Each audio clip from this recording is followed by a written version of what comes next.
there is a whole lot of problems about to erupt in our dancehall and reggae space. Among the problems, the one that I want to zoom in on is pricing.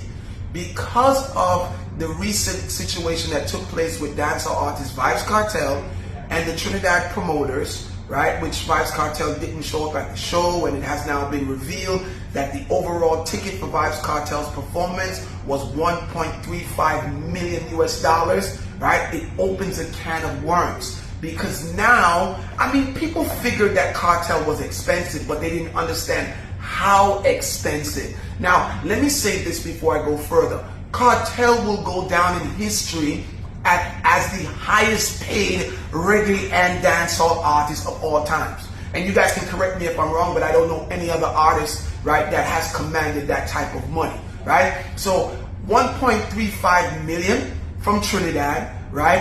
And now St. Kitts has jumped in and they're like, oh, wait a minute, we're paying 4 million EC, which kind of approximately is like maybe, 100 and something, maybe 150,000 US dollars more, right, than what Trinidad paid. But in the midst of all of that, right, there's a bigger problem.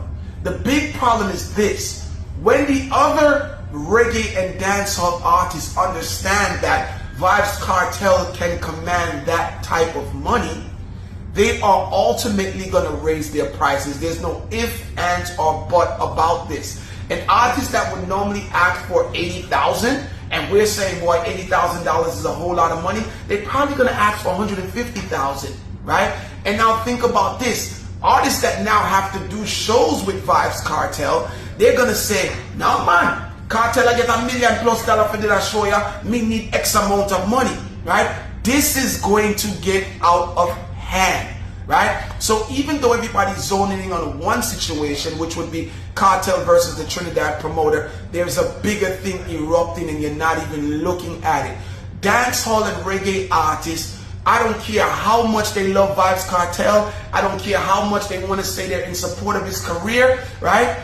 It's all about money at the end of the day, and they're not going to want to know that promoters are willing to spend millions of dollars on one artist, or $1 million+ on one artist, and willing to give them 50,000, 100,000, 150,000. So an artist who's now charging, let's say 500,000, right? His price is going to go up, as well as the artist who's charging 100,000. His or her price is going to go up, as well as the one who's charging 60,000. Their price is going to go up. Just wait for it, and remember that Chin told you all of these booking fees are going to go up as a result of everybody finding out what Kartel is getting in the marketplace.